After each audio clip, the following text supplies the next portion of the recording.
Très chers amis, une fois de plus, je vous souhaite la bienvenue dans cette émission que vous propose le Centre d'accueil. Vous savez que nous sommes en train de vivre un mouvement de foi où nous sommes en train d'enseigner aux personnes, et non seulement enseigner, mais surtout apprendre aux personnes comment dire ça suffit à la souffrance dans leur vie.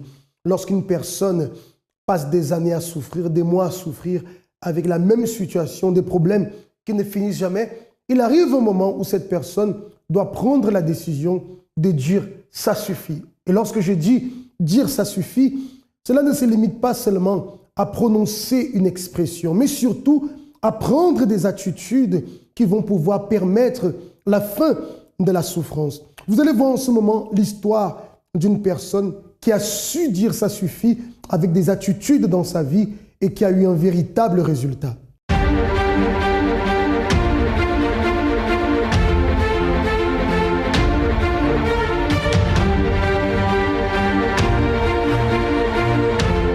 J'ai eu beaucoup de problèmes familiaux. Je ne m'entendais pas avec ma mère. Nous n'avons pas du tout de relation mère-fille. Je ne connaissais pas mon père. Et étant petite, j'ai subi des attouchements sexuels. Dû à cela, j'ai eu beaucoup de haine, de colère et de dégoût à l'intérieur de moi. Je ne m'aimais pas. Donc j'ai voulu aller chercher cet amour auprès des choses dans ce monde, en vivant dans la débauche, dans la prostitution. Et cela a créé un vide à l'intérieur de moi. Je vivais d'apparence. Je n'étais pas moi-même. J'ai aussi eu beaucoup de maladies dans mon corps. J'étais limite un puits à maladies. J'avais de l'asthme, j'ai eu une infection pulmonaire, une endométriose, une adénomiose. Et toutes ces maladies engendraient un mal-être parce que je ne pouvais pas avoir d'enfants. Et toutes ces choses étaient vraiment un calvaire dans mon quotidien. Mais un jour, j'ai décidé de dire « ça suffit » et de changer la situation. Alors j'ai pris les décisions qu'il fallait. Et aujourd'hui, ma vie est totalement transformée. Je connais mon père. Moi et ma mère, nous avons une relation de mère-fille, ainsi qu'avec mon père. J'ai une santé qui est totalement rétablie. Tous mes organes sont en bonne santé. Tout va bien. Et également, par rapport à mon intérieur, je ne vis plus de ces addictions dans la débauche. Aujourd'hui, je suis une personne sage et je suis bien avec moi-même. C'est pour cela que je vous invite à participer à cet événement « Ça suffit » dans le centre d'accueil le plus proche de chez vous.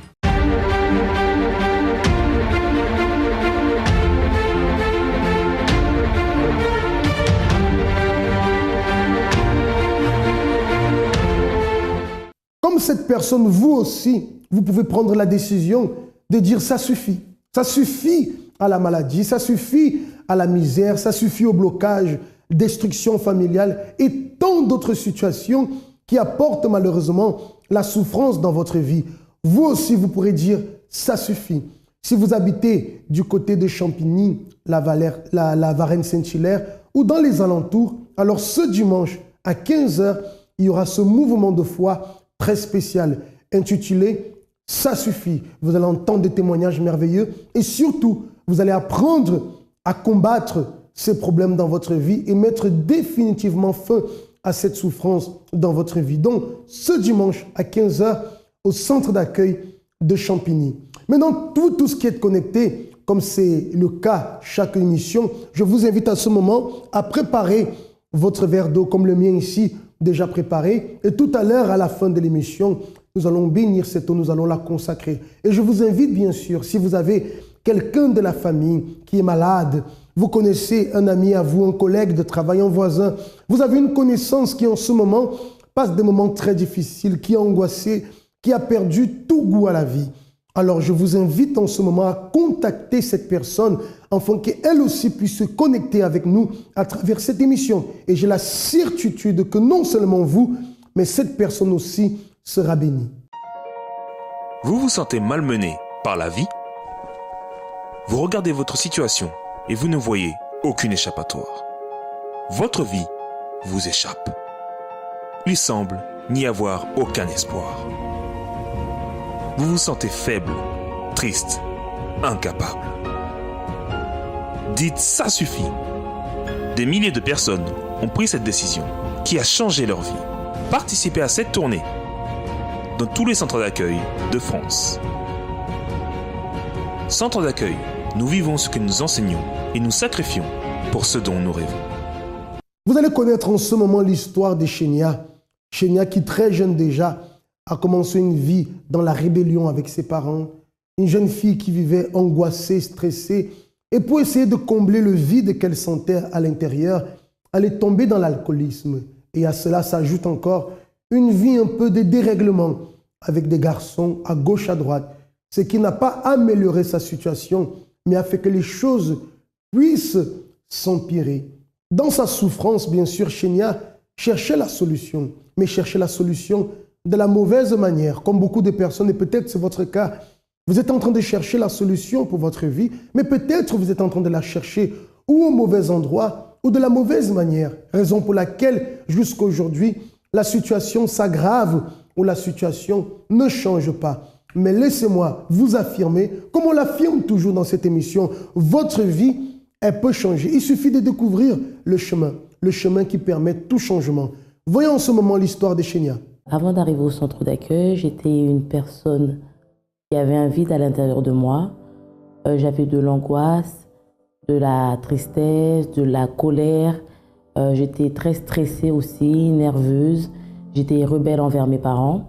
Donc j'avais vraiment ce vide à l'intérieur de moi que j'essayais de combler avec tout ce que je pouvais trouver, que ce soit sortir, boire de l'alcool jusqu'à tomber par terre, la cigarette, la drogue. À cause de tous ces éléments, tous ces sentiments que j'avais à l'intérieur de moi, surtout le stress, je perdais mes cheveux. Toutes les radios que je faisais, c'était noir. Elle ne voyait rien dans la radio, c'était tout noir.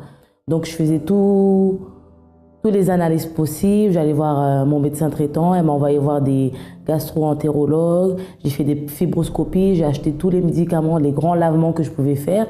Quand je repartais voir le médecin, mon médecin traitant, elle me demandait si c'était positif, si j'avais pu y aller. Je n'y allais jamais.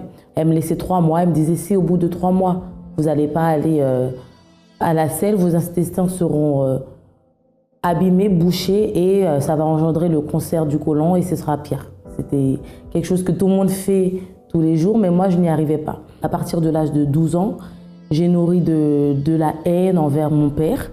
Il n'y avait pas de raison particulière, mais comme ça, tout d'un coup, c'est arrivé. Je ne m'intéressais pas avec tout ce qui était l'école, ça ne m'intéressait pas, je préférais sortir avec des garçons. Donc après, c'est là que j'ai connu mon copain et j'ai eu aussi, on s'est fréquenté, j'ai eu un enfant assez jeune, j'ai arrêté l'école et donc ma vie, voilà, elle était catastrophique. En fait, c'était de pire en pire. Plus les jours passaient, les années passaient, j'avais envie de mourir, j'avais envie de me suicider, j'avais peur dans le noir, j'avais peur quand je dormais pas bien, j'étais angoissée. Le moment le plus difficile, c'est vraiment quand j'ai été enceinte. Au moment de la grossesse, ça allait, mais après l'accouchement, là, c'était pire. C'est que j'étais hantée là avec la peur, j'étais hantée d'élever mon enfant, je savais pas comment j'allais faire. J'ai essayé de me suicider, moi et mon fils, plusieurs fois, au moins 3 fois. Je pleurais toujours dès la grossesse, enfin dès l'accouchement, jusqu'à que je connaisse l'église. Je pleurais. Même quand ma famille venait me voir, félicitations, etc., je me mettais à pleurer.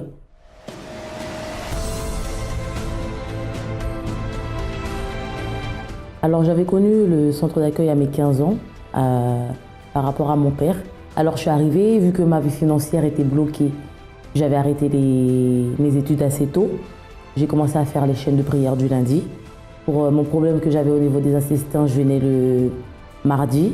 La campagne d'Israël est arrivée, donc c'était une opportunité pour moi de changer. J'avais aussi mis un ultimatum à Dieu parce que ça faisait plus d'1 an que j'étais à l'église et j'avais des petites bénédictions comme avoir le permis, des petits trucs comme ça, mais j'avais jamais eu une transformation à l'intérieur de moi. Cette campagne, c'était le début de tout.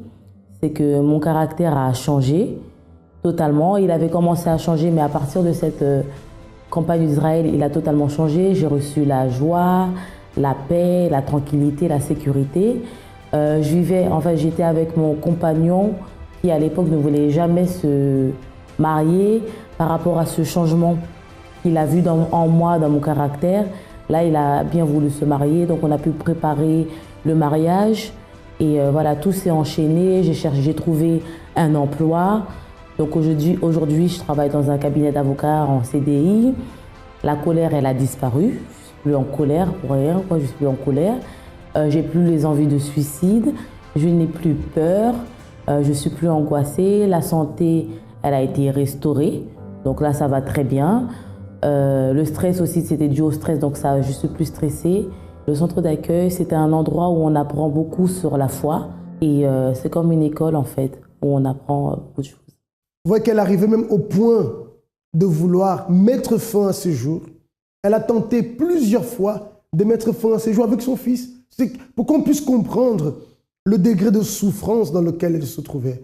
Et certainement pour elle, il n'y avait plus de solution. Elle se considérait comme un cas perdu. Pour elle, elle se considérait une personne sans perspective d'avenir dans le sens positif, au point que plusieurs fois, elle a essayé de mettre fin à ses jours. Grâce à Dieu, cela n'a pas fonctionné. Parce que plus tard, invitée par son père, elle a pu connaître ce travail merveilleux que réalise le centre d'accueil, enseigner les personnes à vivre cette foi pratique, la foi surnaturelle qui permet que ce qui à nos yeux est impossible devient possible. Ainsi, celle qui voulait un jour mettre fin à ses jours, aujourd'hui prend plaisir dans la vie, aujourd'hui mariée, aujourd'hui libre de l'angoisse, libre du stress, enfin, de toute cette souffrance intérieure qui, pendant des années, l'a tourmentée. Aujourd'hui, parce qu'elle a cru, parce qu'elle a lutté, parce qu'elle a persévéré, elle a fait confiance en Dieu. Vous voyez que Dieu lui a donné la condition aujourd'hui d'avoir une vie de félicité, une vie de bonheur, vie que vous aussi, cher ami, vous pouvez obtenir. Si en ce moment, vous avez besoin de notre aide, n'hésitez pas. Vous avez le numéro sur le bas de votre écran, le 01 53 35 85 12.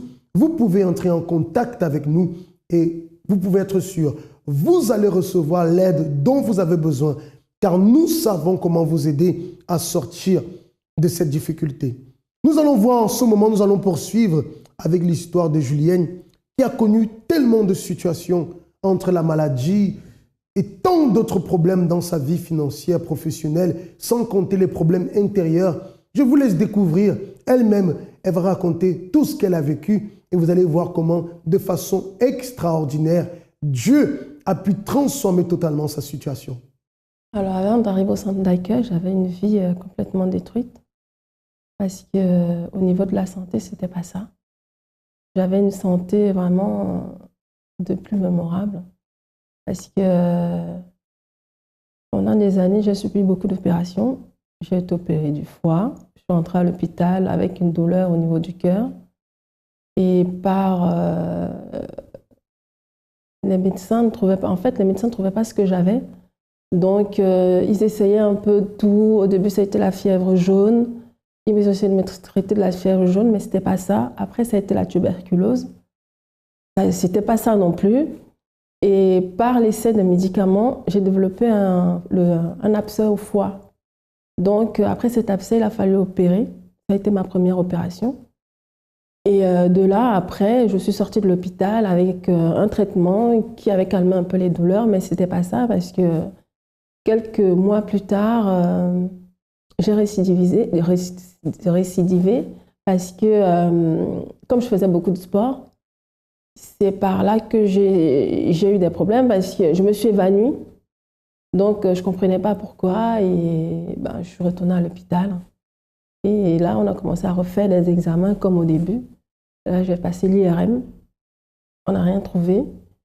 C'est quand j'ai fait l'électrocardiogramme qu'on s'est rendu compte que, en fait, c'était une dilatation de l'aorte avec rupture d'anévrisme. Donc là, j'avais 15 jours. On m'a donné 15 jours de réflexion parce qu'il fallait opérer rapidement, sinon, rupture d'anévrisme, c'est crise cardiaque direct. Donc, au bout de 15 jours, il fallait décider. J'ai dit oui. Je suis passée sur la table d'opération. Donc, on m'a opéré, on m'a remplacé l'aorte et tout. Et quelques années plus tard, c'était le souffle au cœur. Le souffle au cœur, tombe enceinte. Et pendant ma grossesse, j'avais le souffle au cœur. Et les médecins me disaient, si vous ne pouvez pas accoucher normalement, donc il a fallu faire une césarienne. Et pendant la césarienne, j'ai été dans le coma.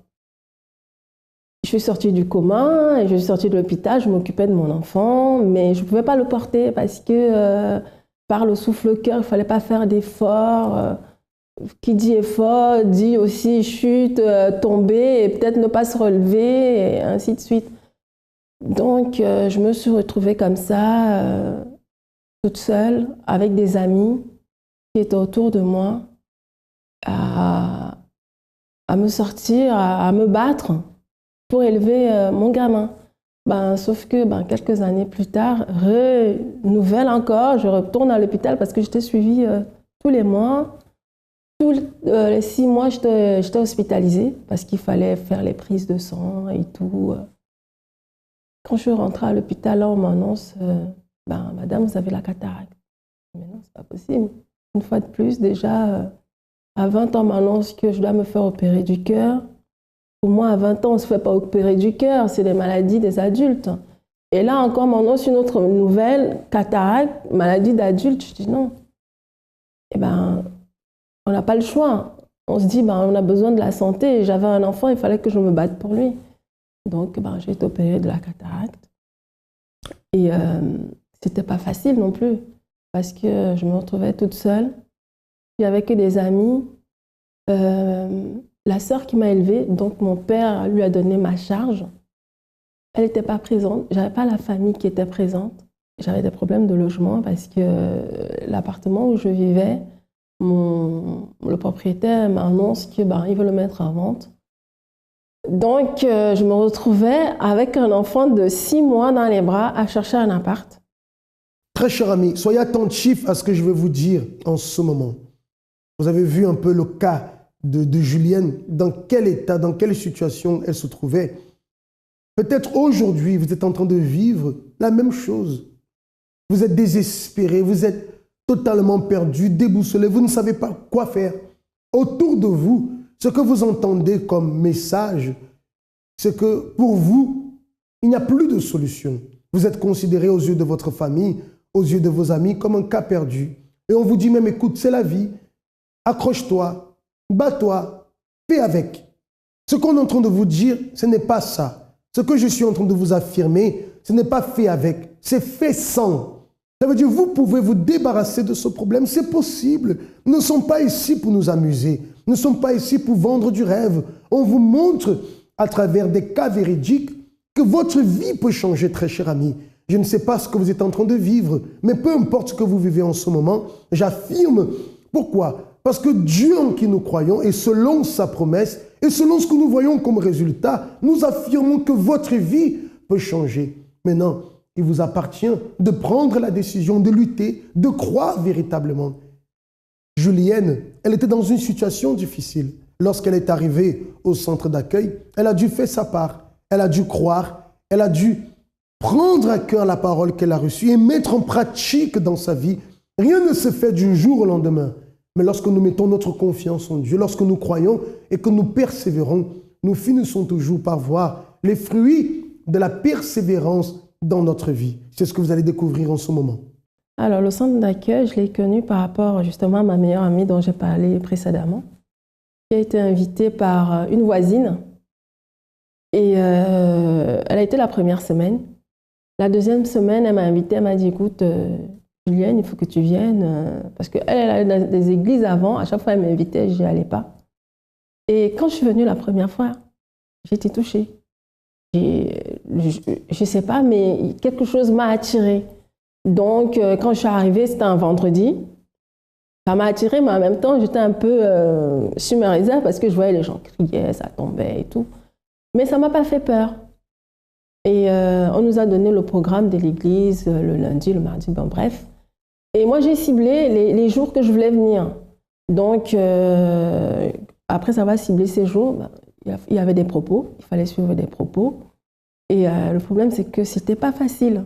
Parce que c'était en plein hiver. Et je me rappelle, cet hiver était vraiment rude. Parce qu'il pleuvait, il neigeait. Et je venais à l'église, je récupérais mon fils à 19h. Peu importe le temps, j'étais à l'église. Des fois, j'arrivais à l'église, il pleuvait, j'étais trempée avec mon gosse sur la poussette. Les membres de l'église me regardaient. Moi, c'était pas ça, il fallait que je sois là parce que je sentais qu'il se passait quelque chose. Et puis, quelques mois plus tard, je suis arrivée au mois de septembre, quelques mois plus tard, le pasteur annonce la campagne d'Israël. Bon, moi, la campagne d'Israël, je ne connaissais pas. Hein. Il dit, voilà, il va faire ça, ça veut dire jeûne, prière, sacrifice. Je me suis lancée, je me suis dit, je ne sais pas ce que c'est, mais je vais le faire. Donc, je venais, je faisais des propos, j'ai commencé à suivre la campagne, il fallait jeûner, il fallait prier. Bon, pour vous dire, hein, je ne savais pas prier, hein, parce que j'ai fait les écoles catholiques, on vous apprend Notre Père, je vous salue Marie. Et donc moi, quand je suis arrivée au centre d'accueil, la seule prière que je savais, c'était « Merci Seigneur pour la journée d'aujourd'hui ». C'est tout ce que je faisais. Même quand j'étais malade, c'est ce que je faisais. Donc, j'ai mis tout ça en place. Les propos, la campagne. Quand la campagne est arrivée, je me suis donné à fond sur cette campagne parce que j'avais un problème, il fallait résoudre ce problème. C'était le problème de santé, il fallait vraiment le résoudre. Donc, au moment de sacrifier, ce n'était pas facile non plus. Parce qu'après le jeûne, les prières, je faisais des allers-retours. Là, j'avais perdu 7 kilos parce que je passais mon temps à courir entre le travail, récupérer mon fils, l'église et tout. Je voulais quelque chose, je voulais un résultat. Et pour moi, c'était aussi un sacrifice parce que même s'il pleuvait, même s'il neigeait, il fallait que je sois là pendant les prières. Et pendant la campagne, il a fallu sacrifier, j'ai pris l'enveloppe. Après, j'ai dit, c'est pas grave, je le fais. Et puis, on verra ce qui va se passer.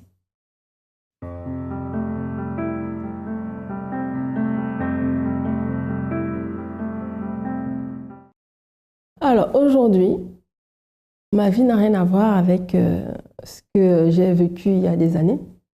Comme je vous disais précédemment, je jeûnais, je suis tombée en pleine campagne d'Israël, donc j'ai jeûné, j'ai sacrifié. Et sur mon sacrifice, en fait, c'est parce que, avec mes problèmes de santé, je devais me faire réopérer pour la deuxième fois, du cœur ouvert. Et donc, c'est pour ça que je dis, je me suis donnée à fond. Et ça a payé. Dieu a répondu à mes prières et à mes sacrifices. Donc, je suis retournée à l'hôpital, quelques mois après, faire l'IRM, parce que tous les 6 mois, je devais faire l'IRM. Et quand je vais voir le cardiologue me dit, non, vous n'avez pas rendez-vous. Mais si, j'ai rendez-vous, j'ai appelé, j'ai le papier, il me dit non. Pourquoi vous venez? Parce que j'avais un souffle au cœur, je devais être réopérée du cœur parce que la transplantation de la aorte, il y avait des trous, donc il fallait le remplacer. Et je vais passer justement l'IRM et l'électrocardiogramme. Il me dit, il n'y a rien, il n'y a pas de trou, il n'y a plus de souffle au cœur. Et là, je dis, gloire à Dieu, ça a payé alors ce que j'ai fait. C'est vrai, c'est vraiment vrai. Ce qu'on me disait, ce que les pasteurs me disaient, appliquer. Il suffit juste d'appliquer, de mettre sa foi et vous serez guéri. Et c'est ce que j'ai fait. Je me suis dit, j'ai mis ma foi en œuvre, pratiqué, et j'ai été guérie. Et là, la vie était magnifique en fait. Parce que même si je vivais, mais je me voyais vivre. J'étais vivante, j'étais heureuse, j'avais plus de problèmes de santé, je pouvais faire tout ce que je voulais. Même financièrement, ça allait parce que j'avais trouvé un appartement, l'appartement que la sœur de ma copine me louait, je ne le louais plus. J'ai réussi à acheter un appartement, donc je vivais avec mon fils. La vie était belle. C'est pas pour autant que j'ai baissé les bras, hein, parce que, pour vous dire, chaque campagne, peu importe les campagnes, que ce soit la campagne Daniel, campagne d'Israël, je participe, les propos, je continue à les faire, parce que je veux plus. Je veux aussi montrer la gloire de Dieu dans ma vie. Parce que maintenant, les gens, quand ils me voient, ils me disent, mais c'est plus toi, c'est pas possible. Je dis, si. Il y a des amis que j'avais perdu de vue. Une fois, ils sont présentés dernièrement à mon travail. Ils n'en revenaient pas. Ils disaient, mais c'est pas toi. Je dis, si, c'est moi. Mais t'as pas pris une ride. J'ai dit, si tu savais, il se passe beaucoup de choses dans ma vie. Et je ne sais pas comment t'expliquer, parce que même si je les explique, ils ne comprendraient pas, parce qu'ils sont athées. Même quand je dis à quelqu'un, je vais à l'église, tu vas tout le temps. Je dis, c'est le sacrifice en fait. C'est Dieu. Si tu marches avec Dieu, tout va dans ta vie. Moi, c'est ça. Donc, j'ai Dieu dans ma vie et je suis heureuse dans la vie parce que récemment, l'année dernière, le 31 décembre 2014, j'avais dit à Dieu, je voulais être aussi heureuse dans ma vie sentimentale. Il a fait. Il m'a donné un homme, mais je lui ai dit, tu m'as donné un homme. Là, on arrive à la fin de l'année. Maintenant, ce n'est plus un homme que je veux, c'est un mari. Donc, il va falloir que tu fasses tout, que ma vie glorifie ton nom. Je ne veux pas me contenter d'un homme dans ma vie. Je veux un mari. Donc, d'où aussi maintenant, je vais à la thérapie de l'amour, suivre aussi tout ça pour que, il ajuste aussi dans ma vie sentimentale. Maintenant, j'ai la santé, j'ai la paix du cœur, j'ai la paix de l'âme, j'ai le Saint-Esprit, je suis heureuse. Donc, maintenant, le surplus qui me manque, c'est être heureuse dans la vie de couple. Le centre d'accueil pour moi représente la vie, l'espoir, la foi, la joie. On ne va pas au centre d'accueil juste pour y aller. Quand on va au centre d'accueil et qu'on écoute bien ce qu'on vous dit de faire et que vous appliquez tout ce qu'on vous dit de faire, il y a des résultats. Dieu agit dans votre vie. Moi, je le dis parce que Dieu a agi dans ma vie. Si on m'avait vu il y a 5 ans, 5-6 ans, et comme vous voyez maintenant, c'est une autre personne. Je suis une autre personne. Une vie totalement restaurée. Pourquoi? Parce qu'elle a cru tout simplement. Julienne a fait sa part, elle a lutté. Vous voyez qu'aujourd'hui, sa santé est totalement restaurée. Elle est bien professionnellement, matériellement. Elle est en train de conquérir parce qu'elle a découvert le chemin qui nous permet d'atteindre n'importe quelle victoire, le chemin de la foi. Prenez votre verre d'eau en ce moment si vous l'avez déjà préparé ou préparez-le rapidement. Nous allons faire notre prière en votre faveur. Seigneur mon Dieu et mon Père, au nom de Jésus-Christ, nous entrons devant ta présence. Et Seigneur, je vais te demander de visiter en ce moment cet homme, cette femme qui se sont unis avec nous en prière en ce moment. Des personnes qui croient véritablement, Seigneur. Peut-être parmi elles des personnes malades, des personnes, mon Dieu, tourmentées intérieurement, des personnes victimes de blocages, Seigneur, de tant de situations pour lesquelles elles n'ont pas trouvé de solution et qui avaient perdu espoir. Seigneur, que ta main soit tendue pour les toucher. Visite, fortifie, Seigneur, et que cette eau qu'elle tient en ce moment, cette eau contenue dans ce verre, mon Dieu, qu'elle reçoive ton onction. Et lorsqu'ils boiront, ô Dieu, que la force puisse renaître dans leur intérieur, le courage, que cette foi qui était perdue puisse renaître, mon Dieu, et qu'elle puisse trouver la force d'arriver dans ta maison ici, où elle sera aidée, Seigneur, à vaincre toutes les situations de sa vie. Je bénis cette personne au nom de Jésus-Christ. Amen. Et grâce à Dieu. Buvez de cette eau en ce moment. Au nom de Jésus-Christ. Et soyez totalement bénis. Croyez de tout votre cœur. Un nouveau départ vous attend. Les portes du centre d'accueil sont ouvertes tous les jours pour pouvoir nous contacter. Vous avez le numéro qui est affiché sous le bas de votre écran. Et ce mercredi, alors, nous vous invitons dans tous les centres d'accueil où nous allons lutter fort pour prendre soin de votre intérieur. Ça a été un plaisir d'être avec vous aujourd'hui. Je vous souhaite de passer de très bons moments et à très bientôt.